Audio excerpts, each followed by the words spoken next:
Amen. C'est bon d'entendre tout ce que Dieu... Ça va, c'est pas trop fort? Je vais éviter de crier dans le micro alors. Comment est-ce que vous allez? Ok. On va réessayer. Comment vous allez? Yes. Ça me fait plaisir d'être avec vous ce matin à Genève. C'est vrai, on était là comme Jonathan a dit, on était là la semaine passée avec mon frère. Et c'est fou parce qu'on était entre 80 et 100 jeunes à aller dans les rues. C'était trop beau. Sur 2 sites, il y avait l'église du Réveil et ici, et beaucoup de témoignages. Et est-ce qu'on peut juste applaudir Jésus pour tout ce qu'il fait à Genève, peu importe les églises. Et plusieurs fois, des gens ont parlé d'un documentaire, et c'est ce que je vais vous parler maintenant. Qui est-ce qui a peur d'annoncer l'évangile de temps en temps? Ok, 2, 3, ok, un peu tout le monde. Et moi, vous savez, quand je lis la Bible, je suis toujours impacté par les histoires qu'il y a dedans. Mais de temps en temps, je me suis posé la question, mais comment on fait pour vivre toutes ces choses?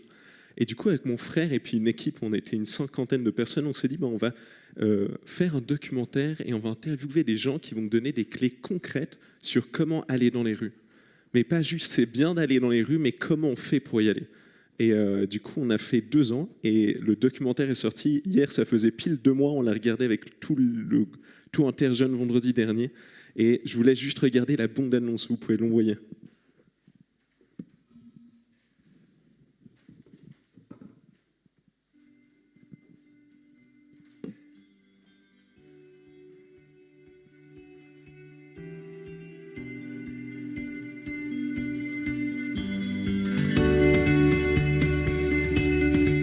Avec mon frère, on avait juste à cœur de faire un documentaire en fait sur comment aller dans les rues et comment rejoindre les gens autour de nous.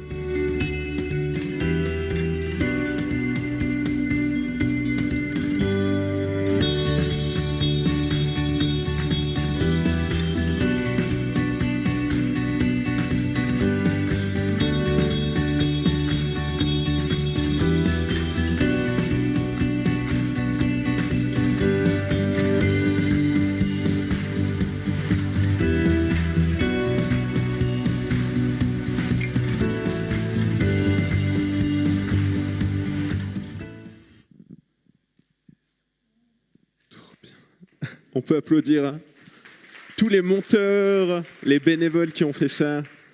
Il y a quelqu'un, on le disait à Interjeune, quelqu'un avait, à cause du Covid, il avait moins de travail et il a donné plus de 1 mois presque gratuitement. On l'a payé que 350 francs pour le montage pendant 1 mois. Et c'est vraiment beau. Et c'est vrai, on peut juste applaudir encore tous les monteurs. C'est vraiment beau.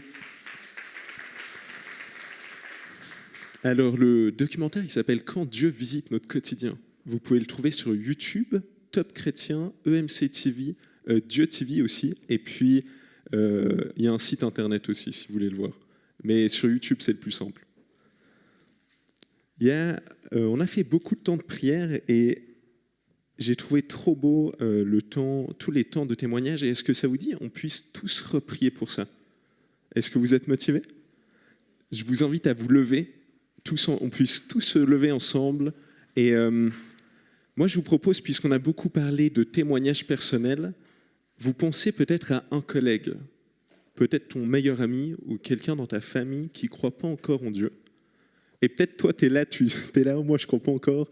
Prie pour toi alors, si tu veux. Et pense à ça. Et moi, je vous propose qu'à 3, on puisse tous prier pour ça. Et puis après, on peut prier pour autre chose. Ça vous dit, vous murmurez avec moi, sinon je vais me sentir seul, ok? Ok? Trop bien. 1, 2, 3. Père, on te remercie, Jésus, pour qui tu es. Dans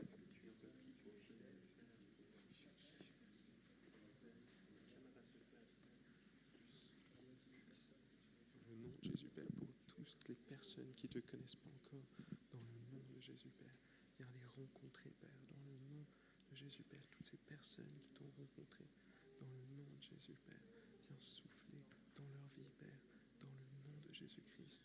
Dans le nom puissant de Jésus, Père. Vraiment, Père, dans le nom de Jésus. Et on peut prier pour l'Église aussi, en général, toutes les églises. Père, on te prie pour l'Église. Père, viens juste souffler, bénir les leaders. Père, viens juste donner la sagesse, Père, aux pasteurs pendant ce temps de crise. Père, viens bâtir ton Église, Père, dans le nom de Jésus, Papa. Viens juste bénir tout ça. Dans le nom de Jésus, Père, viens souffler, Père, dans le nom puissant de Jésus. Et on peut prier aussi pour l'État, la politique, pour la position que Dieu leur a donnée. Viens juste bénir la politique et l'État, Jésus. Viens de leur donner la sagesse, Père, dans ce temps de crise pour juste faire ce qui est bon, Jésus. Et on te prie pour chacun d'entre eux, Père, viens les bénir là où ils sont et on te prie de les rencontrer, Jésus. Tu les aimes autant que nous et on te prie vraiment de souffler. Prions pour nos politiques, soit de village ou de cantonal. Vraiment, prions tous ensemble en tant qu'Église.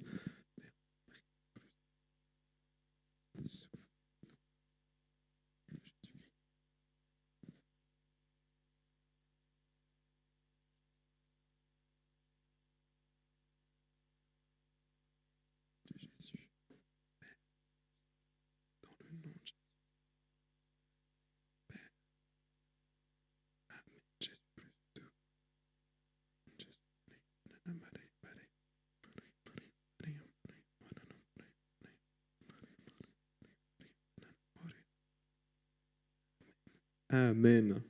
Amen. Tellement beau. Moi, je vous propose, on reste tous debout encore un petit moment pour ceux qui sont motivés. Et on va juste prendre un temps de prière pour les malades. Ça vous dit ? Ok, trop cool. Moi, j'avais juste une question. Si ça te concerne, je te propose qu'on lève la main et on va tous prier pour toi, mais après quelques questions. Est-ce que quelqu'un aurait des douleurs à la gorge ? Mais c'est très fort et ça revient constamment. Est-ce que ça parle à quelqu'un ? Oui, non. Vous, madame, au fond, peut-être ? Ok, trop bien. J'avais une autre chose, peut-être c'est au niveau de l'estomac. Quand tu prends, c'est vous ? Trop bien, madame, on va prier pour vous. Toute l'église, après on va prier pour ça, ok ? Il y a aussi, je sentais qu'en priant avant, mais comme de la lourdeur, mais au niveau de l'arrière du crâne, c'est lourd. C'est peut-être pas physique, mais tu sens que c'est lourd de temps en temps. Est-ce que ça parle à quelqu'un ? Trop cool, on priera pour vous, madame. C'est trop bien. Et est-ce que les autres gens aimeraient qu'on prie pour eux, qu'ils lèvent la main juste s'ils ont des maladies ou des douleurs physiques ? Ok, trop bien, on prie pas pour vous, trop cool. Et j'avais une date qui me venait. Est-ce que quelqu'un est né l'année de 1966 ? Vous, je ne sais pas pourquoi, monsieur, mais il y a quelque chose de particulier pour vous. Mais vraiment. Hier, je priais, je voyais ça, et on va prier pour vous aussi. Mais c'est vraiment fort. Peut-être que ça touche au niveau de votre famille, ou je ne sais pas. Mais il y a quelque chose vraiment particulier pour vous. Vraiment. Et, ok, ce que je dis, on prie toute l'église pour ça, tous les malades, toutes les choses, et comme avant, on murmure tous, sinon je vais me sentir seul, ok ? D'accord.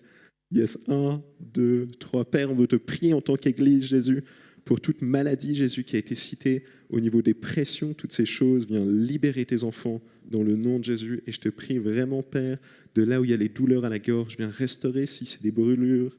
Père, dans le nom de Jésus, je te prie aussi pour toute douleur de dos, toute hernie discale. Viens restaurer, Jésus. Viens guérir chaque disque qui a été fissuré, Père. Viens bénir aussi ces problèmes au niveau de l'estomac. Toute douleur puisse partir. Et Père, on te prie pour les maladies en général où les gens ont levé la main. Et en tant qu'Église, on veut venir vers toi, Jésus, et te demander de toucher leur vie puissamment, Père, et que toi seul sois glorifié, Jésus. On te remercie pour le témoignage d'avant et on te prie de refaire la même chose, Jésus, dans la vie de chaque personne. Et je te prie que là où il y a de la vraie souffrance, Père, merci parce que tu les portes dans la souffrance, Jésus. Et je te prie d'amener quelque chose de tellement bon. Dans le nom de Jésus, Père. Amen. Amen. Trop cool. Je vous propose, si ça va mieux, vous écrivez à Vincent ou vous nous redites. Ou si vous pouvez voir maintenant, vous avez peut-être mal à l'épaule, essayez et vous nous redites après, ok ? Alex. Amen. Moi, je vais prier aussi pour André, tout spécialement, qui est là, qui a été nommé. On veut vraiment le bénir, lui et sa famille. Seigneur, nous déclarons le salut dans sa vie, le salut sur ses frères, le salut dans sa famille. Seigneur, merci parce que c'est toi qui interviens dans sa vie de manière toute particulière. Seigneur, nous ne savons pas ce que tu veux faire, mais nous croyons que tu agis avec puissance dans sa vie maintenant, au nom de Jésus. Merci Seigneur. Amen. Amen. Alexandre était venu comme orateur du camp d'enfants il y a quelques années en arrière. il y a 2 ans en arrière, en fait. Et puis, c'était vraiment un moment très fort qu'on a eu là avec les enfants, les moniteurs. Et il y a Elma qui me témoignait. Il avait prié pour son genou. Elle a été complètement guérie après cela. Et elle me témoignait de cela encore. Je ne sais même pas si tu savais. Mais voilà, Dieu est bon. Dieu agit. Dieu guérit aujourd'hui. Amen. Alors, Alexandre, je ne l'ai pas présenté, je te demande pardon, donc je le présente rapidement. Donc, il est issu d'une famille de 4 enfants, ils sont des triplés, et il a un frère jumeau qui lui ressemble comme 2 gouttes d'eau, et un troisième qui ne lui ressemble pas physiquement parce qu'il était dans une autre poche, mais voilà, et il a donné sa vie à Jésus il y a pas mal d'années maintenant, combien ? 7 ans.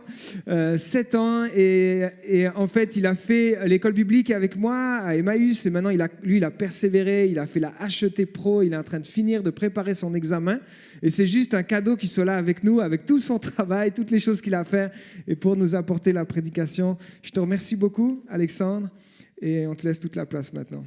Voilà. Amen. C'est vrai, j'ai hésité de vous parler de mon travail de diplôme, mais je me suis dit, peut-être ça n'allait pas vous intéresser, du coup j'ai changé de thème. Yes. Le thème aujourd'hui, avant de le juger, je te demande d'écouter tout le message, ok ? D'accord ? Et après, si c'est vraiment pas bon, tu peux venir me dire tu peux continuer tes études, ok ?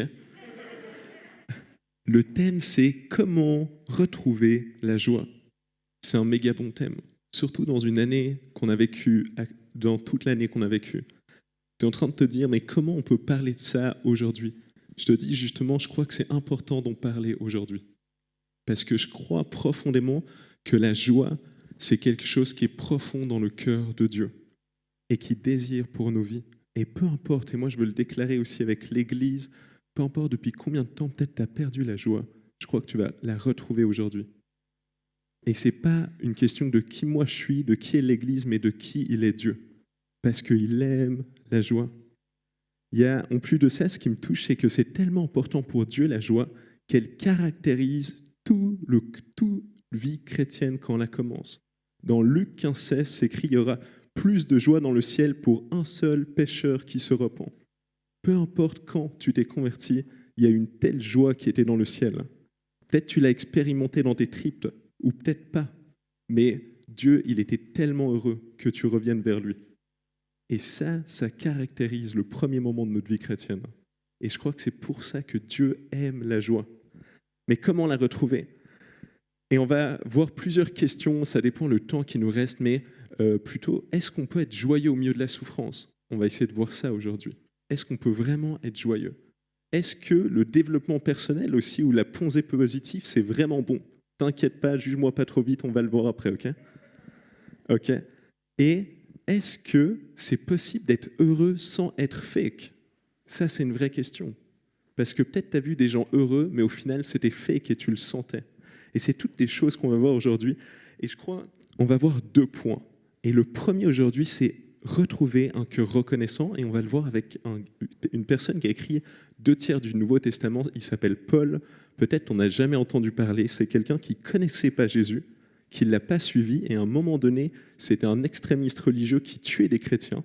Et il a rencontré Jésus. Et il était l'un des pionniers de l'Église primitive. Ça te met un peu le contexte si tu n'as jamais entendu qui était Paul. Et à un moment donné, il écrit plusieurs choses à l'Église. Et on va voir 3 versets dans 3 livres bibliques différents.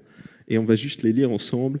Éphésiens 5, 20, si vous prenez des notes. Remerciez constamment Dieu le Père pour tout au nom du Seigneur Jésus. Amen. 2e verset.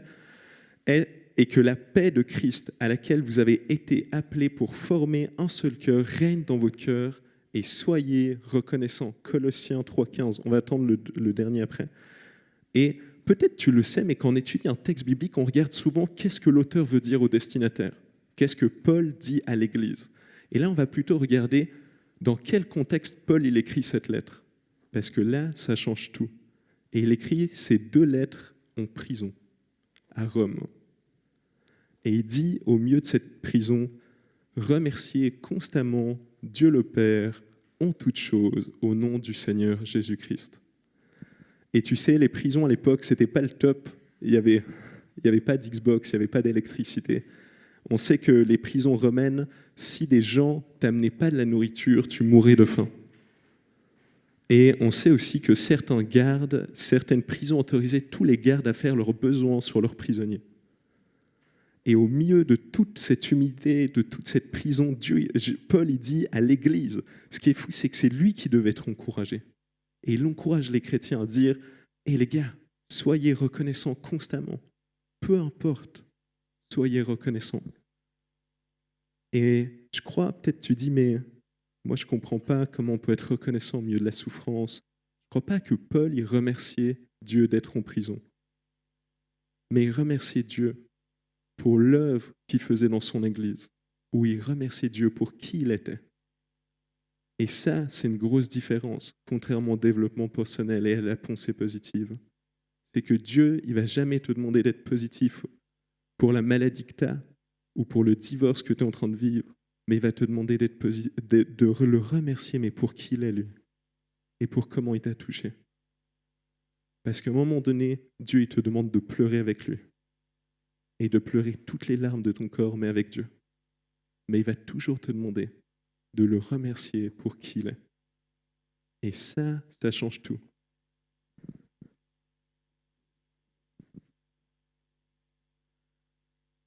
Et la clé dans tout ça, c'est dans Philippiens 4.4. Philippiens, il n'est pas à Rome quand il écrit cette lettre, il est dans une prison à Césarée.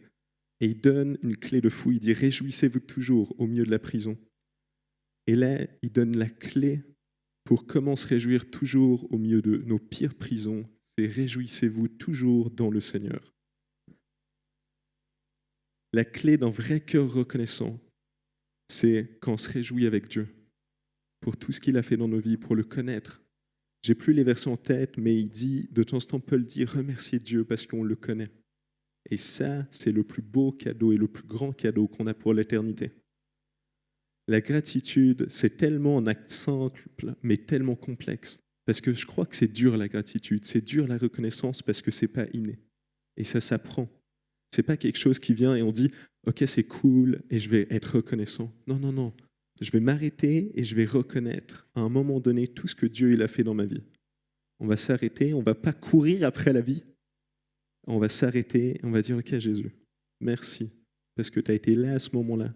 Tu as été là ici, avant et après tu le seras toujours. » Et je crois que c'est autant dur d'être reconnaissant quand on n'a rien que quand on a tout. Parce que quand on a tout, on peut penser, on peut croire et on peut commencer à penser que c'est pas, qu'on n'est plus au bénéfice de sa grâce. Et pourtant, tout ce qu'on vit, sans exception, qu'on soit croyant ou non, on est au bénéfice de sa grâce. Tu peux être ultra bon dans tes études, mais tu es juste au bénéfice de ce que Dieu il te donne. Ton entreprise, elle a peut-être fait x2 dans cette année de Covid. Mais ça, c'est seulement grâce à Dieu.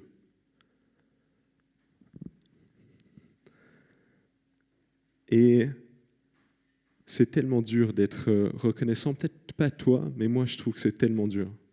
Et la Bible, elle montre que la reconnaissance, et Paul y montre aussi dans ses versets, que la reconnaissance, c'est pas juste une émotion qui part et qui revient, tu sais, mais c'est un état d'esprit, un état de cœur à avoir durant toute notre vie. Pascal Hide est un prêtre du diocèse de Paris. Je ne sais pas encore comment il a fait, mais il a 3 doctorats, le gars. Et il a dit ça dans son livre, ça m'a trop touché, il a dit « La gratitude est une réponse et un acte, parole ou geste. » Peut-être t'es plus parole, t'es peut-être plus geste. Moi, je suis plus parole, j'aime bien parler et tout.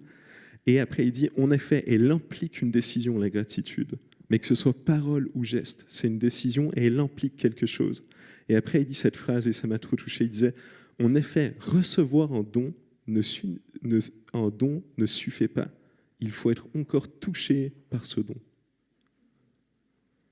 On a tellement tout, on veut tellement plus, et pourtant on oublie de remercier Dieu pour ce qu'on a encore, pour ce qu'on a déjà. Et elle implique quelque chose. Peut-être tu as vu ça avec des enfants. Moi, mon triplé vient d'être papa, c'est trop beau. Et un enfant, bon, pas encore à son âge, mais je vois qu'un enfant, il est reconnaissant pour tout ce qu'il a. Et il le montre, il est joyeux, il crie, il court et tout. Et nous, de temps en temps, quand moi je reçois un cadeau, en fait, je reçois un cadeau, mais je ne suis pas touché par ce don. C'est ok, c'est cool, mais rien de plus. Et je crois pas que c'est que je crois pas que en fait l'enfant a moins compris de choses que nous. Je crois juste que peut-être l'enfant il a moins vécu et il est moins, on va dire, perverti par la vie et le péché. Et il comprend plus facilement ce que c'est reconnaître une chose que Dieu lui a donnée.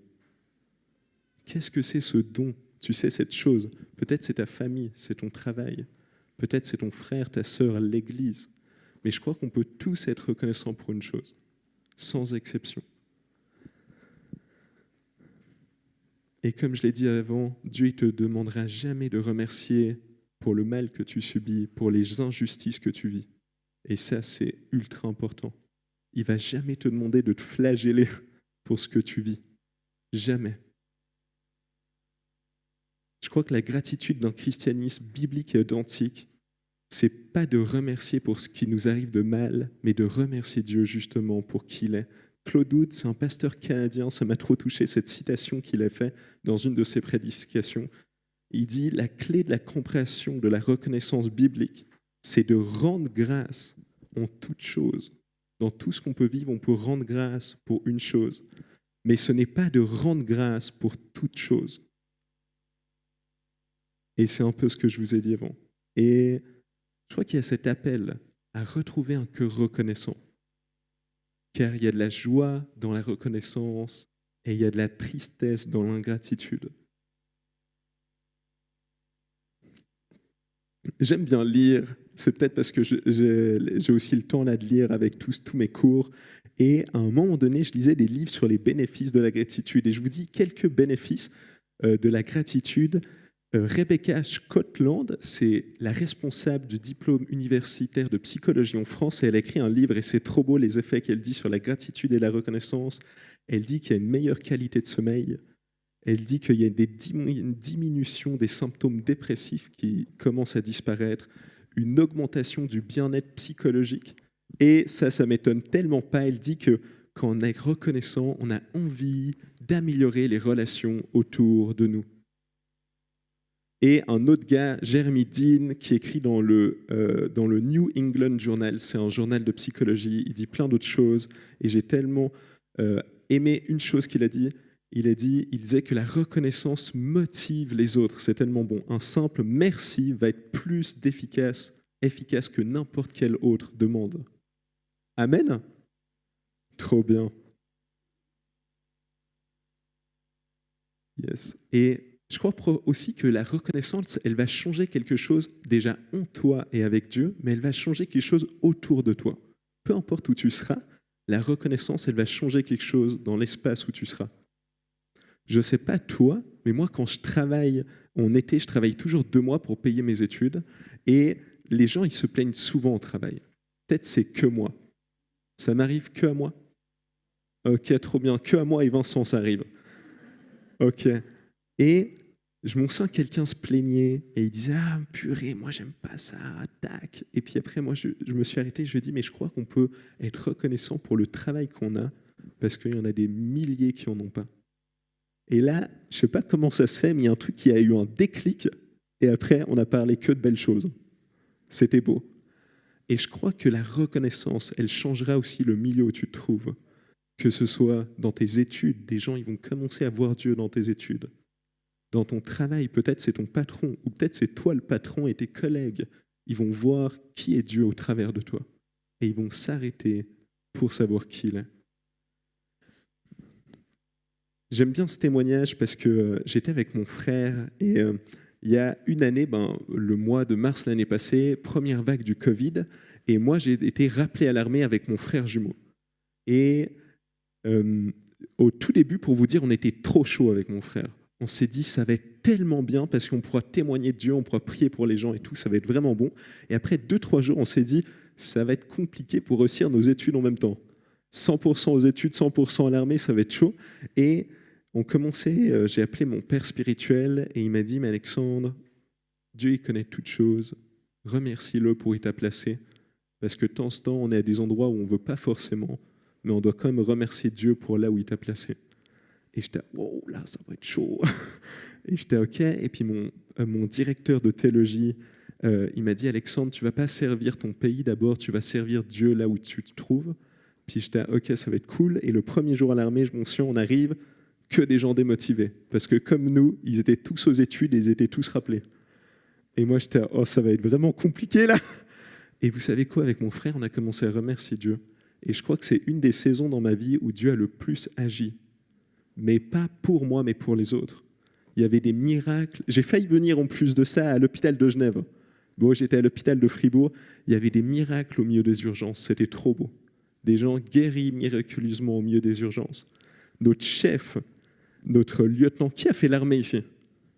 Je sais que je l'ai raconté la dernière fois à Interjeunes, mais j'aime tellement raconter ça. Notre chef, notre lieutenant, c'est celui qui s'occupe des 30 gaillards, là.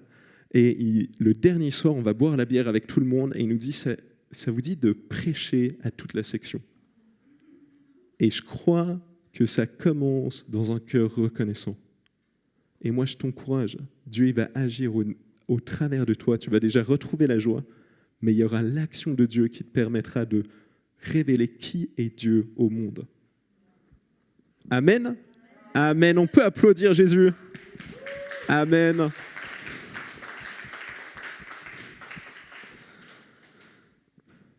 Et la deuxième chose, je ne sais plus si j'ai beaucoup de temps, mais j'ai encore 5 minutes. Ok, j'ai encore 1 heure, trop bien, j'avais 2 autres prêches. Non, je rigole. Ok.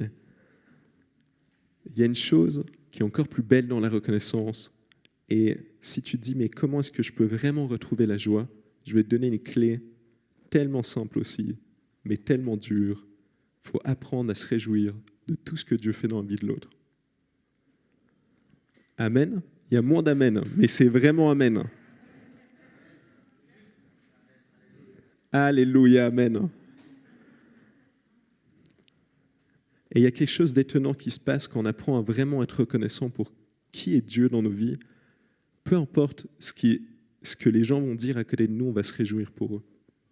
Même si ce n'est pas notre temps à nous. Et je m'en souviens, il y a des moments dans ma vie où comme maintenant, tu es au milieu de tes examens et les gens, ils font 1 année sabbatique. Tu vois ce que c'est, toi? Tu es là, on ne vit pas la même saison, les deux. Mais tu sais quoi, je crois que la saison que tu vis, la jeunesse en mission, j'ai envie de me réjouir pour toi. Ce n'est pas mon temps, mais j'ai envie de me réjouir pour toi. Parce que c'est ce que Dieu t'appelle à vivre maintenant. Et moi, je t'encourage. Peut-être que c'est de temps en temps des gens, c'est horrible, moi ça m'est arrivé, des gens qui te disent « je vais me marier » et toi tu viens de vivre une rupture. Moi, je t'encourage à te réjouir quand même pour leur mariage. Peut-être c'est un enfant, peut-être c'est un travail que tu n'as pas eu, une promotion, mais moi je te promets, il y a quelque chose qui se guérit dans notre cœur quand on arrive à se réjouir de tout ce que Dieu fait dans la vie des autres. Et un truc qui se détruit, ça s'appelle la comparaison et la convoitise. Amen. Et on va voir ça, c'est un verset dans Éphésiens, Paul qui dit « C'est pourquoi moi aussi, ayant entendu parler de votre foi au Seigneur Jésus, de votre charité pour tous les saints, je ne cesse de rendre grâce pour vous, faisant mention de vous dans mes prières. » Et ce qui me touche dans ce verset, c'est quand Paul il a entendu la foi de quelqu'un d'autre, l'Église qui grandit à un endroit et que lui, il était au milieu d'une prison, il remerciait Dieu pour ça. C'est fou, hein? Il est au milieu d'une prison, il sait qu'il va sûrement mourir et qu'il ne va jamais ressortir. Et toutes les fois où il prie, il dit « Mais merci Jésus, je veux te rendre grâce pour tout ce que tu fais dans cette église. » Et à ce moment-là, Paul, il détruit tout ce que l'être humain n'arrive pas à faire. Quand on pense tellement à nous, là, Paul, il dit « Non, il faut penser aux autres. » Et au milieu de sa prison, il ose remercier Dieu, rendre grâce à Dieu pour les autres. On doit tellement apprendre à se réjouir pour ce que Dieu fait dans la vie des autres. Et c'était un témoignage, ça m'a aussi touché. J'étais avec un ami à moi et moi, j'ai la chance maintenant, normalement je pars bientôt apprendre l'anglais et je ne sais pas du tout l'anglais pour le moment. Et un ami à moi vient vers moi une fois en mariage et il me dit « Tu sais quoi Alexandre, je prends 1 année pour apprendre l'anglais. » Puis moi, quand il m'a dit ça, je réfléchissais à toutes les fois où je devais prendre mon attel, photocopier la page en anglais, attendre qu'elle se traduise et traduire, vous voyez, et pour mettre dans mon devoir la citation en anglais. Et je me suis dit, oh, il a tellement de chance. Et après, moi, je réfléchis, j'étais, oh, mais moi, je suis qu'en première année d'études, j'ai encore 2 ans à apprendre. Et je m'en souviens, à ce moment-là, Dieu m'a fait un petit toc-toc dans mon cœur et il m'a dit, Alexandre, il faut que tu te réjouisses. Parce que lui, il va apprendre l'anglais, mais toi, c'est pas encore ton temps. Mais à un moment donné, je vais t'envoyer pour apprendre l'anglais. Et je m'en souviens, on a pu prier, et c'était vraiment un beau temps. Et moi, je t'encourage à bénir Dieu et à te réjouir quand les gens viennent vers toi. Amen. Amen. On peut applaudir. Si quelqu'un applaudit, toute l'église peut applaudir. Amen.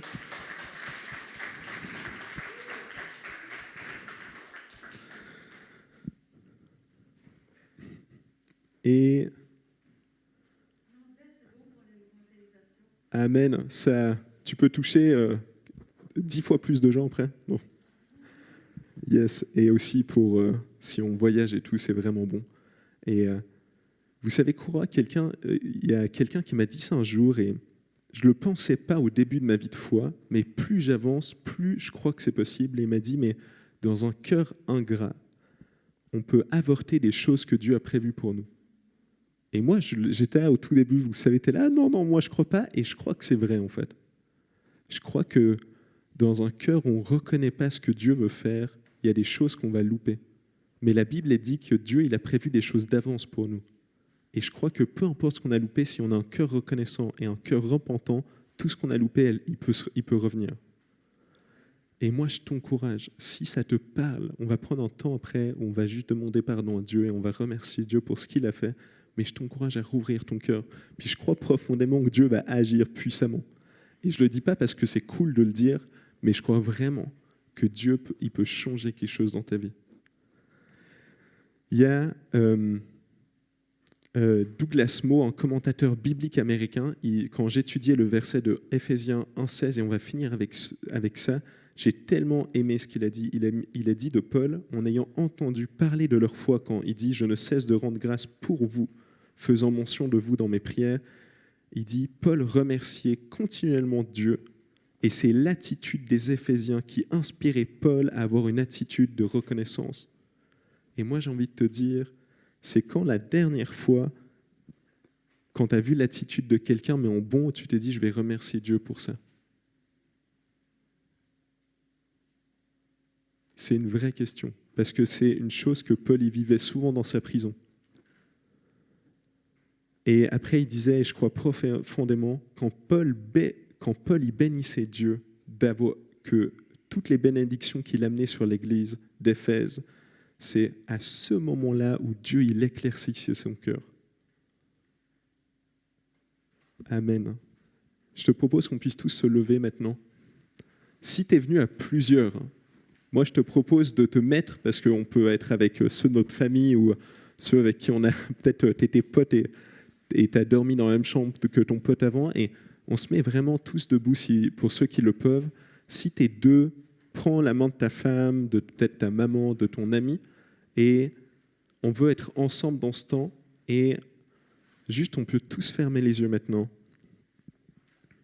Je t'encourage, si t'es deux, vraiment, va à côté de l'autre.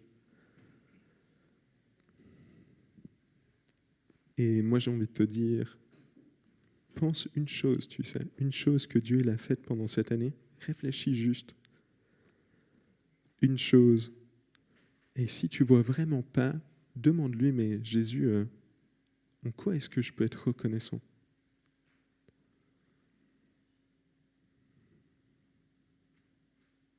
Et si vous avez ça, vous pouvez juste remercier Dieu dans votre cœur pour ça.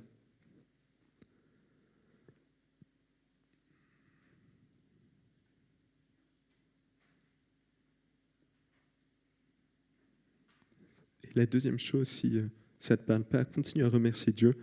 Et la deuxième chose, c'est peut-être tu t'es dit, mais en fait, j'ai jamais réussi à me réjouir de ce que Dieu fait dans la vie des autres. Et c'est tellement dur, moi je te comprends. C'est tellement dur. Parce que dans ce temps, il n'y a jamais rien qui allait.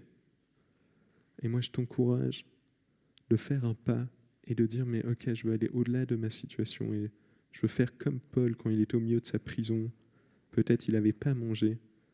Et je veux rendre grâce pour ce que Dieu fait dans la vie des autres.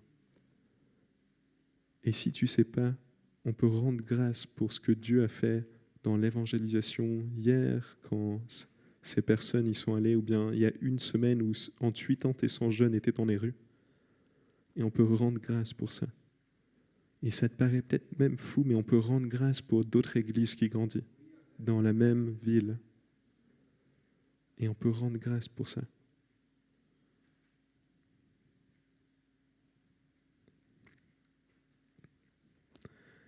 Yes, Père, on te remercie, Jésus, pour qui tu es.